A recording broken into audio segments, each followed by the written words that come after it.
Roughing It in the Bush, by Susanna Moodie. Chapter 12. The Village Hotel. Well, stranger, here you are all safe and sound. You're now on shore. Methinks you look aghast, as if you'd made some slight mistake and found a land you liked not. Think not of the past. Your leading strings are cut. The mystic chain that bound you to your fair and smiling shore is severed now indeed. 'Tis now in vain to sigh for joys that can return no more. Emigration, however necessary as the obvious means of providing for the increasing population of early settled and over-peopled countries, is indeed a very serious matter to the individual emigrant and his family. He is thrown adrift, as it were, on a troubled ocean, the winds and currents of which are unknown to him. His past experience, and his judgment founded on experience, will be useless to him in this new sphere of action. In an old country, where generation after generation inhabits the same spot, the mental dispositions and prejudices of our ancestors become in a manner hereditary, and descend to their children with their possessions. In a new colony, on the contrary, the habits and associations of the emigrant having been broken up for ever, he is suddenly thrown on his own internal resources, and compelled to act and decide at once, not unfrequently under pain of misery or starvation. He is surrounded with dangers, often without the ordinary means which common sense and prudence suggest of avoiding them, because the experience on which these common qualities are founded is wanting. Separated for ever from those warm-hearted friends, who in his native country would advise or assist him in his first efforts, and surrounded by people who have an interest in misleading and imposing upon him, every-day experience shows that no amount of natural sagacity or prudence, founded on experience in other countries, will be an effectual safeguard against deception and erroneous conclusions. It is a fact worthy of observation that among emigrants possessing the qualities of industry and perseverance, so essential to success in all countries, those who possess the smallest share of original talent and imagination, and the least of a speculative turn of mind, are usually the most successful. They follow the beaten track, and prosper. However humbling this reflection may be to human vanity, it should operate as a salutary check on presumption and hasty conclusions. After a residence of 16 years in Canada, during which my young and helpless family have been exposed to many privations, while we toiled incessantly and continued to hope even against hope, these reflections naturally occur to our minds, not only as the common-sense view of the subject, but as the fruit of long and daily bought experience. After all this long probation in the backwoods of Canada, I find myself brought back in circumstances nearly to the point from whence I started, and am compelled to admit that had I only followed my own unassisted judgment when I arrived with my wife and child in Canada, and quietly settled down on the cleared farm I had purchased, in a well-settled neighbourhood, and with the aid of the means I then possessed, I should now in all probability have been in easy, if not in affluent circumstances. Native Canadians, like Yankees, will make money where people from the old country would almost starve. Their intimate knowledge of the country, and of the circumstances of the inhabitants, enables them to turn their money to great advantage, and I must add, that few people from the old country, however avaricious, can bring themselves to stoop to the unscrupulous means of acquiring property which are too commonly resorted to in this country. These reflections are a rather serious commencement of a sketch which was intended to be of a more lively description, one of my chief objects in writing this chapter being to afford a connecting link between my wife's sketches, and to account for some circumstances connected with our situation, which otherwise would be unintelligible to the reader.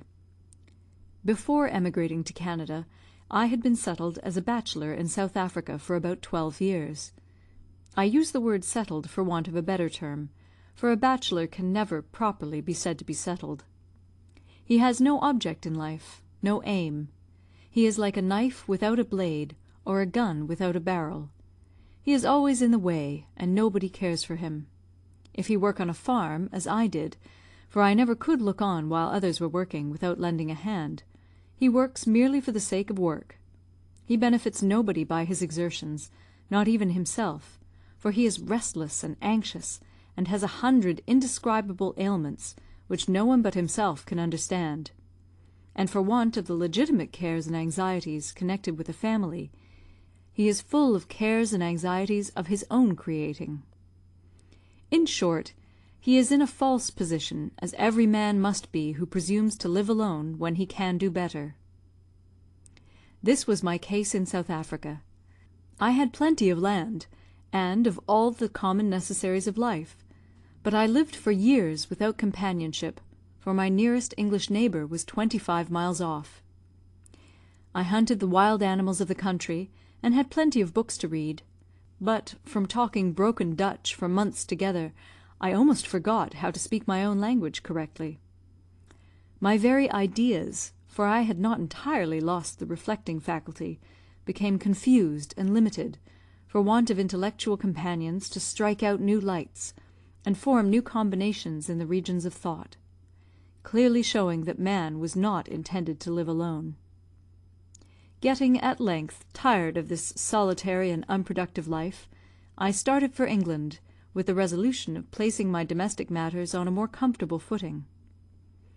By a happy accident, at the house of a literary friend in London, I became acquainted with one to whose cultivated mind, devoted affections, and untiring energy of character, I have been chiefly indebted for many happy hours, under the most adverse circumstances, as well as for much of that hope and firm reliance upon Providence which have enabled me to bear up against overwhelming misfortunes. I need not here repeat what has been already stated respecting the motives which induced us to emigrate to Canada.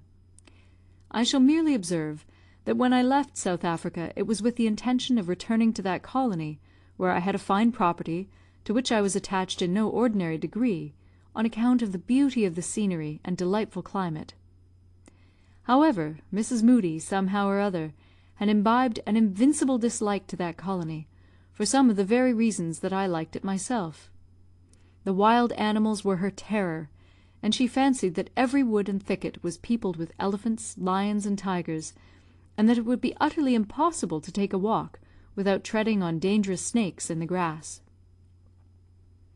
Unfortunately, she had my own book on South Africa to quote triumphantly in confirmation of her vague notions of danger; and, in my anxiety to remove these exaggerated impressions, I would fain have retracted my own statements of the hairbreadth escapes I had made, in conflicts with wild animals, respecting which the slightest insinuation of doubt from another party would have excited my utmost indignation. In truth, before I became familiarised with such danger, I had myself entertained similar notions, and my only wonder in reading such narratives before leaving my own country was how the inhabitants of the country managed to attend to their ordinary business in the midst of such accumulated dangers and annoyances. Fortunately, these hairbreadth escapes are of rare occurrence, but travellers and bookmakers, like cooks, have to collect high-flavoured dishes from far and near, the better to please the palates of their patrons. So it was with my South African adventures. I threw myself in the way of danger from the love of strong excitement, and I collected all my adventures together, and related them in pure simplicity, without very particularly informing the reader over what space of time or place my narrative extended, or telling him that I could easily have kept out of harm's way, had I felt so inclined.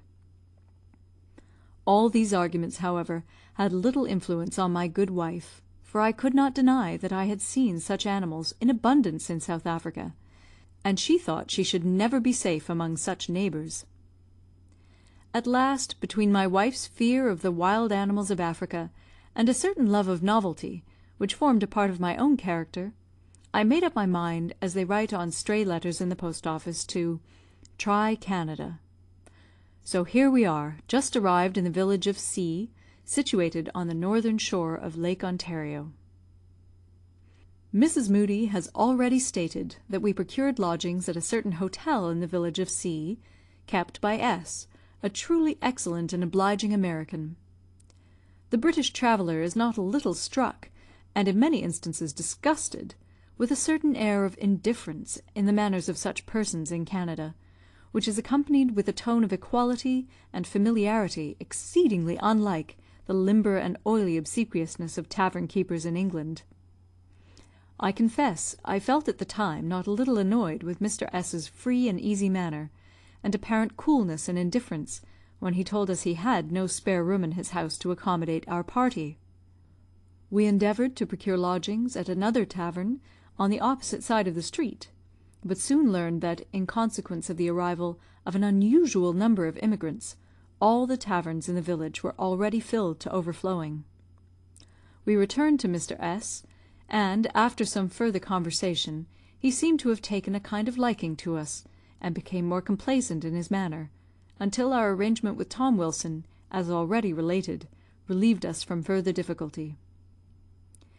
I now perfectly understand the cause of this apparent indifference on the part of our host. Of all people, Englishmen, when abroad, are the most addicted to the practice of giving themselves arrogant airs towards those persons whom they look upon in the light of dependents on their bounty; and they forget that an American tavern-keeper holds a very different position in society from one of the same calling in England. The manners and circumstances of new countries are utterly opposed to anything like pretension in any class of society, and our worthy host and his excellent wife, who had both held a respectable position in the society of the United States, had often been deeply wounded in their feelings by the disgusting and vulgar arrogance of English gentlemen and ladies, as they are called. Knowing from experience the truth of the saying that what cannot be cured must be endured, we were particularly civil to Mr. S., and it was astonishing how quickly his manners thawed. We had not been long in the house before we were witnesses of so many examples of the purest benevolence exhibited by Mr. S. and his amiable family, that it was impossible to regard them with any feeling but that of warm regard and esteem. S. was, in truth, a noble-hearted fellow. Whatever he did seemed so much a matter of habit, that the idea of selfish design or ostentation was utterly excluded from the mind. I could relate several instances of the disinterested benevolence of this kind-hearted tavern-keeper. I shall just mention one, which came under my own observation while I lived near C.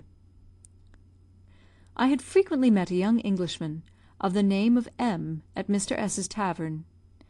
His easy and elegant manners and whole deportment showed that he had habitually lived in what is called the best society.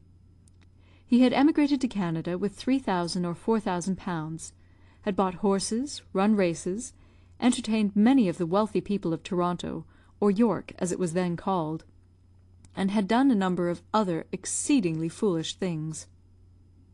Of course his money was soon absorbed by the thirsty Canadians, and he became deeply involved in debt.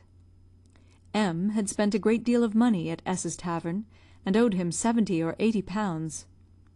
At length he was arrested for debt by some other party, was sent to the district jail, which was nearly 2 miles from C, and was compelled at first to subsist on the jail allowance. What greatly aggravated the misfortunes of poor M., a man without suspicion or guile, was a bitter disappointment in another quarter. He had an uncle in England who was very rich, and who intended to leave him all his property. Some kind friend, to whom M. had confided his expectations, wrote to England informing the old man of his nephew's extravagance and hopes. The uncle thereupon cast him off, and left his property, when he died, to another relative. As soon as the kind-hearted tavern-keeper heard of the poor fellow's imprisonment, he immediately went to see him, and, though he had not the slightest hope of ever being paid 1 farthing of his claim, Mr. S., for many months that poor M. lay in jail, continued to send him an excellent dinner every day from his tavern, to which he always added a bottle of wine; for, as Mr. S. remarked, "Poor M., I guess, is accustomed to live well." As soon as Mr. S. found that we did not belong to that class of people who fancy they exalt themselves by insulting others, there were no bounds to the obligingness of his disposition. As I had informed him that I wished to buy a cleared farm near Lake Ontario, he drove me out every day in all directions, and wherever he thought farms were to be had cheap. Before proceeding further in my account of the inhabitants, I shall endeavour to give the reader some idea of the appearance of the village and the surrounding country. Of course, from the existence of a boundless forest, only partially cleared, there is a great sameness and uniformity in Canadian scenery. We had a stormy passage from Kingston to sea, and the wind being directly ahead, the plunging of the steamboat between the sharp seas of Lake Ontario produced a motion which was decidedly unconstitutional, and, for the first time since we left England, we experienced a sensation which strongly reminded us of sea-sickness. The general appearance of the coast from the lake was somewhat uninviting. The land appeared to be covered everywhere with the dense, unbroken forest, and though there were some gently sloping hills and slight elevations, showing the margin of extensive clearings, there was a general want of a background of high hills or mountains, which imparts so much interest to the scenery of every country. On reaching C, however, we found that we had been much deceived as to the features of the country, when viewed at a less distance. Immediately on the shores of the great lake, the land is generally flat for 2 or 3 miles inland, and as the farms are there measured out in long narrow strips, 1.25 miles long and 1/4 mile wide, the back parts of the lots, which are reserved for firewood, are only visible at a distance. This narrow belt of the primeval forest, which runs along the rear of all the lots in the first line of settlements, or concession, as it is here called, necessarily conceals the houses and clearings of the next concession, unless the land beyond rises into hills. This arrangement, however convenient, tends greatly to mar the beauty of Canadian scenery. The unvarying monotony of rail fences and quadrangular enclosures occasions a tiresome uniformity in the appearance of the country, which is increased by the almost total absence of those little graceful ornaments in detail, in the immediate neighbourhood of the homesteads, which give such a charm to English rural scenery. The day after our arrival, we had an opportunity to examine the town, or rather village, of C. It then consisted chiefly of one long street, parallel with the shore of the lake, and the houses, with very few exceptions, were built of wood; but they were all finished, and painted with such a degree of neatness that their appearance was showy, and in some instances elegant, from the symmetry of their proportions. Immediately beyond the bounds of the village, we, for the first time, witnessed the operation of clearing up a thick cedar swamp. The soil looked black and rich, but the water stood in pools, and the trunks and branches of the cedars were leaning in all directions, and at all angles, with their thick foliage and branches intermingled in wild confusion. The roots spread along the uneven surface of the ground so thickly that they seemed to form a vast network, and apparently covered the greater part of the surface of the ground. The task of clearing such a labyrinth seemed utterly hopeless. My heart almost sickened at the prospect of clearing such land, and I was greatly confirmed in my resolution of buying a farm cleared to my hand. The clearing process, however, in this unpromising spot, was going on vigorously. Several acres had been chopped down, and the fire had run through the prostrate trees, consuming all the smaller branches and foliage, and leaving the trunks and ground as black as charcoal could make them. Among this vast mass of ruins, 4 or 5 men were toiling with yoke of oxen. The trees were cut into manageable lengths, and were then dragged by the oxen together, so that they could be thrown up into large log heaps to burn. The men looked, with their bare arms, hands, and faces begrimed with charcoal, more like negroes than white men; and were we, like some shallow people, to compare their apparent condition with that of the negro slaves in more favoured regions, we should be disposed to consider the latter the happier race. But this disgusting work was the work of free men, high-spirited and energetic fellows, who feared neither man nor wild beast, and trusted to their own strong arms to conquer all difficulties, while they could discern the light of freedom and independence glimmering through the dark woods before them. A few years afterwards, I visited C , and looked about for the dreadful cedar swamp which struck such a chill into my heart, and destroyed the illusion which had possessed my mind of the beauty of the Canadian woods. The trees were gone, the tangled roots were gone, and the cedar swamp was converted into a fair grassy meadow, as smooth as a bowling green. About 16 years after my first visit to this spot, I saw it again, and it was covered with stone and brick houses, and one portion of it was occupied by a large manufactory, 5 or 6 stories high, with steam engines, spinning jennies, and all the machinery for working up the wool of the country into every description of clothing. This is civilization. This is freedom. The sites of towns and villages in Canada are never selected at random. In England, a concurrence of circumstances has generally led to the gradual formation of hamlets, villages, and towns. In many instances, towns have grown up in barbarous ages around a place of refuge during war, around a fortalice or castle, and more frequently around the ford over a river, where the detention of travellers has led to the establishment of a place of entertainment, a blacksmith's or carpenter's shop. A village or town never grows to any size in Canada without a saw or a grist mill, both which require a certain amount of water power to work the machinery.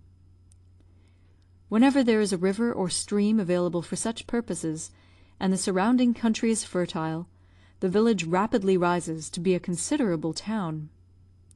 Frame houses are so quickly erected, and the materials are so easily procured near a saw-mill, that, in the first instance, no other description of houses is to be found in our incipient towns. But, as the town increases, brick and stone houses rapidly supplant these less substantial edifices, which seldom remain good for more than 30 or 40 years. Mr. S.'s tavern, or hotel, was an extensive frame building of the kind common in the country. All the lodgers frequent the same long table at all their meals, at one end of which the landlord generally presides. Mr. S., however, usually preferred the company of his family in another part of the house, and some one of the gentlemen who boarded at the tavern, and who possessed a sufficiently large organ of self-esteem, voted himself into the post of honour, without waiting for an invitation from the rest of the company. This happy individual is generally some little fellow, with a long protruding nose, some gentleman who can stretch his neck and backbone almost to dislocation, and who has a prodigious deal of talk, all about nothing. The taverns in this country are frequented by all single men, and by many married men without children, who wish to avoid the trouble and greater expense of keeping house. Thus a large portion of the population of the towns take all their meals at the hotels or taverns, in order to save both expense and time. The extraordinary despatch used at meals in the United States has often been mentioned by travellers. The same observation equally applies to Canada, and for the same reason. Wages are high, and time is, therefore, valuable in both countries, and as one clerk is waiting in the shop while another is bolting his dinner, it would of course be exceedingly unkind to protract unnecessarily the sufferings of the hungry expectant. No one possessing any bowels of compassion could act so cruelly. For the same reason, every one is expected to take care of himself without minding his neighbours. At times a degree of compassion is extended by some naturalised old countryman towards some diffident, over-scrupulous newcomer, by offering to help him first; but such marks of consideration, except to ladies, to whom all classes in Canada are attentive, are never continued a bit longer than is thought sufficient for becoming acquainted with the ways of the country. Soon after our arrival at C , I remember asking a person, who was what the Canadians call a hickory Quaker, from the north of Ireland, to help me to a bit of very nice salmon trout which was vanishing alarmingly fast from the breakfast table. Obadiah very considerately lent a deaf ear to my repeated entreaties, pretending to be intently occupied with his own plate of fish. Then, transferring the remains of the salmon trout to his own place, he turned round to me with the most innocent face imaginable, saying very coolly, "I beg your pardon, friend. Did you speak to me? There is such a noise at the table, I cannot hear very well." Between meals there is considerable of drinking among the idlers about the tavern, of the various ingenious Yankee inventions resorted to in this country to disturb the brain. In the evening the plot thickens, and a number of young and middle-aged men drop in, and are found in little knots in the different public rooms. The practice of treating is almost universal in this country, and, though friendly and sociable in its way, is the fruitful source of much dissipation. It is almost impossible in travelling to steer clear of this evil habit. Strangers are almost invariably drawn into it in the course of business. The town of C being the point where a large number of emigrants landed, on their way to the backwoods of this part of the colony, it became for a time a place of great resort, and here a number of land jobbers were established, who made a profitable trade of buying lands from private individuals, or at the government sales of wild land, and selling them again to the settlers from the old country. Though my wife had some near relatives settled in the backwoods, about 40 miles inland to the north of C, I had made up my mind to buy a cleared farm near Lake Ontario, if I could get one to my mind, and the price of which would come within my limited means. A number of the recent settlers in the backwoods, among whom were several speculators, resorted frequently to C, and as soon as a new batch of settlers arrived on the lake shore, there was a keen contest between the land jobbers of C and those of the backwoods to draw the new comer into their nets. The demand created by the continual influx of immigrants had caused a rapid increase in the price of lands, particularly of wild lands, and the grossest imposition was often practised by these people, who made enormous profits by taking advantage of the ignorance of the new settlers, and of their anxiety to settle themselves at once. I was continually cautioned by these people against buying a farm in any other locality than the particular one they themselves represented as most eligible, and their rivals were always represented as unprincipled land jobbers. Finding these accusations to be mutual, I naturally felt myself constrained to believe both parties to be alike. Sometimes I got hold of a quiet farmer, hoping to obtain something like disinterested advice, but in 9 cases out of 10, I am sorry to say, I found that the rage for speculation and trading in land, which was so prevalent in all the great thoroughfares, had already poisoned their minds also, and I could rarely obtain an opinion or advice which was utterly free from self-interest. They generally had some lot of land to sell, or, probably, they would like to have a newcomer for a neighbour, in the hope of selling him a span of horses or some cows at a higher price than they could obtain from the older settlers. In mentioning this unamiable trait in the character of the farmers near C, I by no means intend to give it as a characteristic of the farmers in general. It is, properly speaking, a local vice, produced by the constant influx of strangers unacquainted with the ways of the country, which tempts the farmers to take advantage of their ignorance. Stanzas. Where is religion found? In what bright sphere dwells holy love, in majesty serene, shedding its beams, like planet, o'er the scene, the steady lustre through the varying year, still glowing with the heavenly rays that flow in copious streams to soften human woe.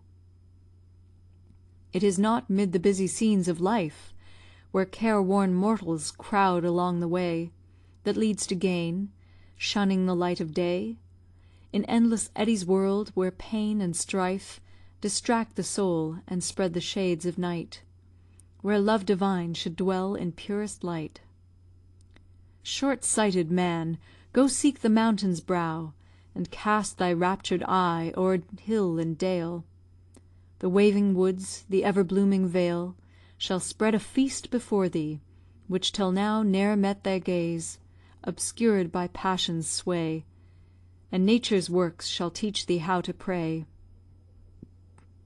Or, wend thy course along the sounding shore, where giant waves resistless onward sweep, to join the awful chorus of the deep, curling their snowy manes with deaf'ning roar, flinging their foam high o'er the trembling sod, and thunder forth their mighty song to God. J.W.D.M. End of Chapter 12.